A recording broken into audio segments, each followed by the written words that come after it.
ए golden chance मेरा छीनो मत, वो काई करूं, मारो तो माथो दुखे, पीछे से कमर भी दुखे। जब घर में अकेले थे तो काई नहीं दुखे, हस्बैंड आया तो सब कुछ दुखे। दबाएगा जोरू का गुलाम। क्या हो गया योगेश भाई? मैं तो कुछ बोला ही नहीं। मैं कितना सीधा साधा साधु हूं। आप सभी जाने कितने ऐसे महाराज मिलेंगे? बोलो, ऐसे मिलेंगे इतने सीधे साधे महाराज? कितने शांत प्रगति के हैं।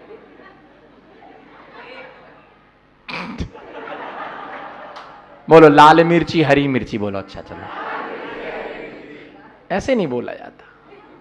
लाल मिर्ची हरी मिर्ची। चेयरमैन साहब बोलो ना।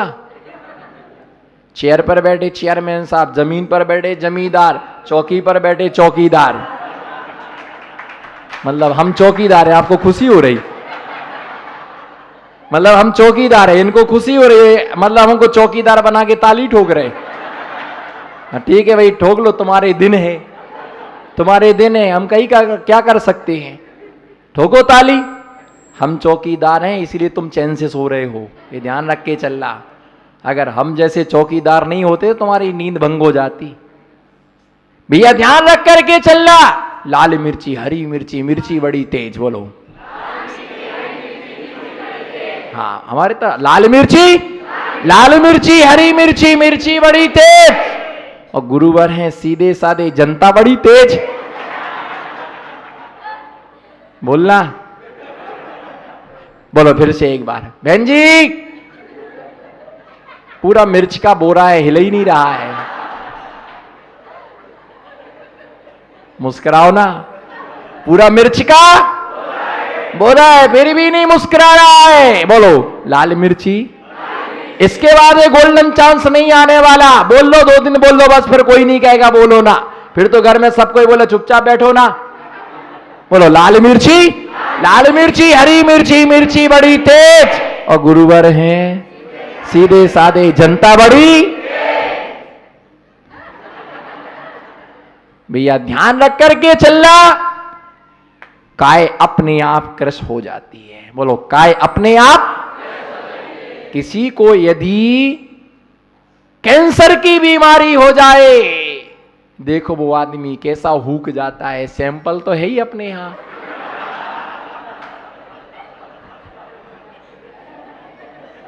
कहां गए भैया वो? कहां छिप गए गुफा में?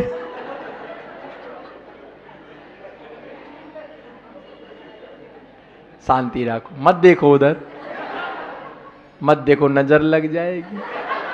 लगने लायक होना भी तो चाहिए। हालत तो इतनी कमजोर है, नजर क्या लगेगी? उनको रोटी नहीं लग रही तो नजर क्या लगेगी? रोटी नहीं लग रही, नजर क्या लगेगी? नजर लगे तो बहन जी को। बहन जी को भी नजर नहीं लग सकती है, क्योंकि ये बोलती है जो हमसे टकराएगा।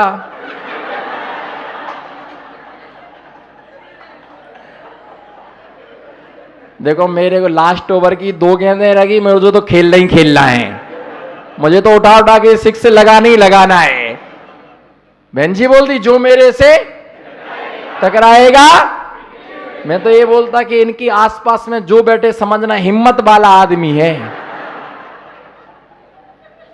पर बहन जी ऐसी नहीं है, वो उनसे कोई टकराएगा नहीं। जहां वो चलती हैं सब लोग मैदान छोड़ देते हैं। वो सोचते लेते मिनी हाथी आ गया है। और बुरा भी लगे तो क्या हमें कुन चौमासा करना, लगे भी तो लग जाए, कोई रहना थोड़ी है। उनको बुरा लगेगा तो जरूर आएंगी आगे चातुर्मास में। ये ध्यान रख करके चलना। शरीर तो अपने आप क्रश हो, कोई बीमारी हो जाती, रोग हो जाता है तो पूरा शरीर क्या हो जाता है? बिल्कुल सूख जाता है। पर कसाएं हमेशा क्या होती हैं? बढ़ती रहती, क्रोध बढ़ता रहता, मान बढ़ता रहता, मायाचारी बढ़ती रहती, लोभ बढ़ता रहता है। काय संलेखना करने में ताकत नहीं लगाना पड़ती है, कसाय संलेखना करने में क्या लगाना पड़ती है, जोर लगाना पड़ता है।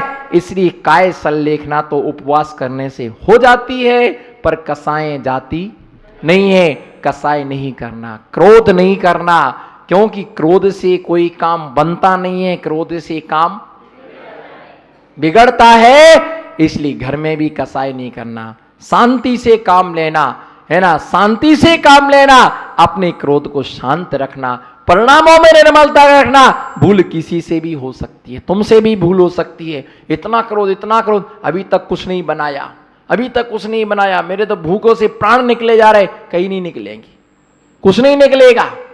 अगर कुछ भोजन नहीं बना, बैठ जाओ शांति से, कच्ची मूंगफली दाना रखे डालना चालू कर दो, चबाना, तुमको मालूम है नहीं मिलेगा। और चौमासा जब जहां होता ना, वो आदमियों की अक्कल 1 बजे ठिकाने लगती है। कितने बजे? 1 बजे अक्कल ठिकाने लगती है। रामकलियां बोल देती हैं, बनाओ और खाओ, ठेका नहीं लिया है।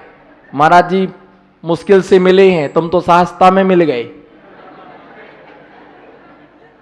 महाराज जी मुश्किल में मिले, महाराज जी को हार देंगे, तुमको तो 25 साल से खिलाया, क्या फायदा निकला। शादी के पहले तो बोलते थे तुम जो बोलोगे ला के देंगे, बस मेरे ही को चैन करना। सौदरमिंद की सची के गले से, शुभम, सौदरमिंद की सची के गले से हार भी तोड़ के तुमको लाऊंगी, जान भी पूरी कुर्बान है, सब तुम्हारे लिए, पूरा जीवन तुम्हारे लिए है, तुम बोलो क्या करना है, बस सब कुछ करने को तैयार हो। तो बाद में आधा किलो टमाटर ला के नहीं देता है। इसलिए फिर रोज झगड़ा होता है। ये ला के दूंगा, बोला तुम्हारे सारे अरमान पूरे करूंगा, फिर सामने भी नहीं देखता है। झगड़ा नहीं होगा तो क्या प्यार होगा क्या? भैया ध्यान रख करके चलना, बीमारी हो जाने पर शरीर अपने आप सूख जाता है। चिंताओं में शरीर क्या होता है? सूख जाता है।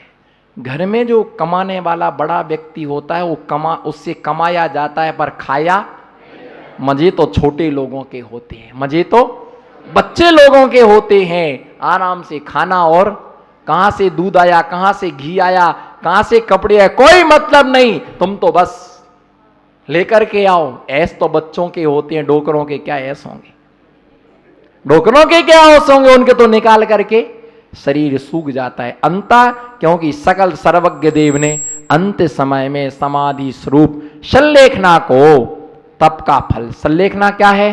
तप का फल है। इसलिए यथाशक्ति, तप का मतलब क्या? चारों प्रकार के अन्न जल का त्याग करके उपवास करना,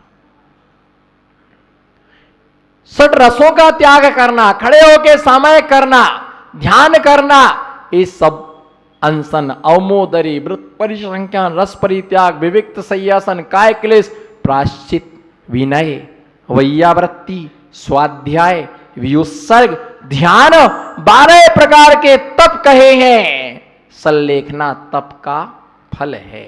बोलो संलेखना, इधर दे, संलेखना तप का फल है। समाधि मन करने वाला तीर्थ है, समाधि मन करने वाला तीर्थ है। दीक्षा का समय होता, पर संलेखना का समय नहीं होता है। संलेखना देखने से कभी वंचित, कहीं किसी का समाधि मन चल रहा हो, एक बार जरूर देखने जाना, भावना ये भा करके आना, ऐसा समाधि मन मुझे भी समाधि मन प्राप्त हो। कहीं हम ऐसे ही ना मर जाएं, कहीं हमारी ऐसी मृत्यु ना हो जाए। मरने वाले बहुत हैं, पर समाधि करने वाले अंगुलियों पर, समाधि करने वाले अंगुलियों पर गिनने लायक हैं। तो समाधि तप का फल है। बोलो समाधि तप का फल है। यथाशक्ति तप करना चाहिए। और ये ध्यान रख करके चलना, ब्यूटी पार्लर में जाने वाली महिलाओं को 3 काल में भी समाधि मिलने वाली नहीं है।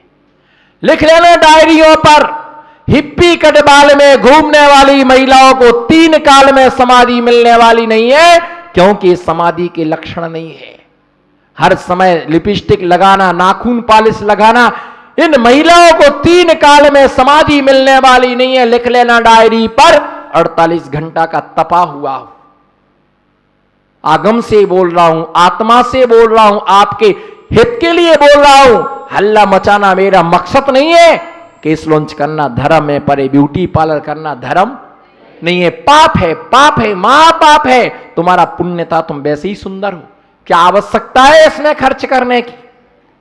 दान देने के लिए रोते हैं और एक बार ब्यूटी पार्लर कराने में 5-5, 10-10 हजार रुपए का मेकअप करा के आते, बेबे 1000 रुपए की क्रीम लाते, 5-5 हजार रुपए का तेल आता है। आदमी कमा कमा के मरा जा रहा, तुम्हारी पूर्ति नहीं हो रही है। आदमी कमा कमा के मरा जा रहा, तुम्हारी पूर्ति नहीं हो पा रही है। ध्यान रख के चलो, ये धर्म नहीं है। नियम से दुर्गति है, नियम से दुर्गति है। लिख लेना हृदय की स्लेट पर, लिख लेना हृदय की स्लेट पर। कोई अच्छी महंगी 50 हजार की साड़ी पहनने से तो कोई रानी नहीं हो जाओ, महारानी नहीं हो जाओगे कोई। भैया ध्यान रख के चलना। समाधि कोई बात नहीं, परिवार है, उतना खर्च करो जितनी आवश्यकता है। आज क्या मर्यादा है बताओ? धर्म में पत्नी ढूंढने पर भी नहीं मिलेगी, धर्म में पत्नी ढूंढने पर भी नहीं मिलेगी। सब भोग पत्नियां हैं, ऐश करने वाले हैं, खर्च करने वाले हैं। बिरली धर्म में पत्नी वो होती है अपने पति की आज्ञा अनुसार काम करती है, धर्म में ही अपना सारा समय निकालती है। ऐसे व्यक्तियों को कभी समाधि, बीड़ी पीने वाले, गुटखे खाने वाले, तंबाकू खाने वाले, होटलों पर भोजन करने वाले, जिनके परिणामों की शुद्धि नहीं, उन्हें समाधि क्या प्राप्त होगी? देखो हमारे लोग कमाने को कहीं दूसरे देश में जाते, उनकी दाढ़ी बना करके पूरा मुसलमान का भेष बना के आ जाते। बताइए, ऐसी दाढ़ी बनाते। मैंने कहा ये क्या है? बोले उनके साथ में रहता हूं तो उनके भेष रखना पड़ता, उनसे ही दोस्ताना है। मैंने कही भैया अच्छा है, भगवान को श्रीफल चढ़ा दो, अगले जन्म में पाकिस्तान में जन्म मिले आपको। कैको जैन कुल के लिए लजवा रहे हो? मैंने तो बोल दिया उसके लिए, अगर तुम चौके में आ जाओगे, आहार देखने भी आ जाओगे, मुझे तुम्हारी ये दाढ़ी दिख जाएगी, मैं अंतराय कर लूंगा। हाँ नहीं मेरे सामने तुम यहां पर, तुम धन कमाने के लिए तुमने अपना जैनत्व बेच दिया, धन कमाने के लिए तुमने अपना जैनत्व बेच दिया। मैं तो कहता हूं कि भीख मांग करके खा लेना, पर अपना भेष चेंज नहीं करना। ऐसा पैसा क्या काम का, ऐसा पैसा क्या काम का कि तुम जैन होकर के तुम किस भेष में जा रहे हो? हम गर्व करते हैं, हम गर्व करते हैं, हमें जैन कुल में जन्म मिला, मुझे अच्छे माता पिता मिले, मुझे अच्छे नगर में जन्म मिला। इन सब के साथ महापुण्य मेरा ये था। सुनाऊं क्या? सुनाऊं क्या? बोलो सुनाऊं, इच्छा है क्या? तहे दिल से बोलो। अच्छे कुल में जन्म मिला, अच्छे माता पिता मिले, अच्छे नगर में मुझे जन्म मिला। सबसे बड़े मेरे जीवन की गर्व की बात है, महापुण्य ऐसा रहा कि मुझे विराग सागर जैसा गुरु मिला। सबसे बड़ा पुण्य ये रहा कि मुझे विराग सागर जैसा मुझे गुरु मिला, जिसने नादान को इंसान और इंसान को भगवान बना दिया, जिसने नादान के लिए इंसान और इंसान के लिए भगवान बना दिया, तराश तराश करके, जिसके अंदर आदमी के लक्षण नहीं थे और उसके अंदर भगवान के लक्षण, जो कुछ भी आज तुम्हारे सामने एक एक कतरा कतरा है, वो सब मेरे गुरुदेव की देन है। मेरा इसमें कुछ भी नहीं है, सब मेरे गुरुवर की देन है। भैया ध्यान रख के चलना, गुरु है तो सब कुछ है। बोलो गुरु है तो अगर पति है तो तुम्हारे पास सब कुछ है, सारी जन्नत तुम्हारे हाथ में है।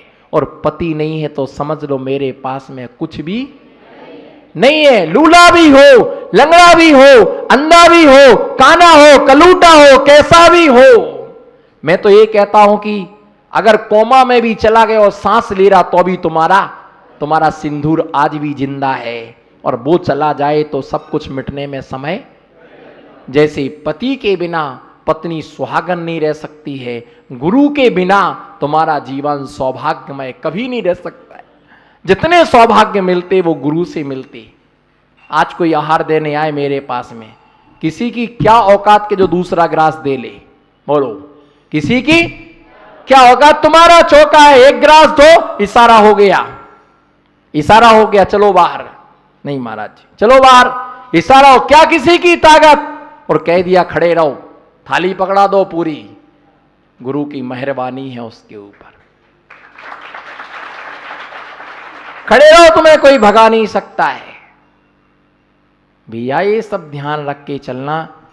दिगंबर शेठ साहब जी, दिगंबर महामुनिराज, बोलो दिगंबर, दिगंबर महामुनिराज के लिए कभी खरीदा और बेचा नहीं जाता। ये क्रय और विक्रय की वस्तु नहीं है, तो श्रद्धा और भक्ति से मिलती है। किससे मिलती है? एक 4 रुपए का श्रीफल आता है, कितने रुपए का? 5 रुपए का श्रीफल आता है, और 5 रुपए का श्रीफल में 5 महीने का चौमासा मिलता है। कितने में?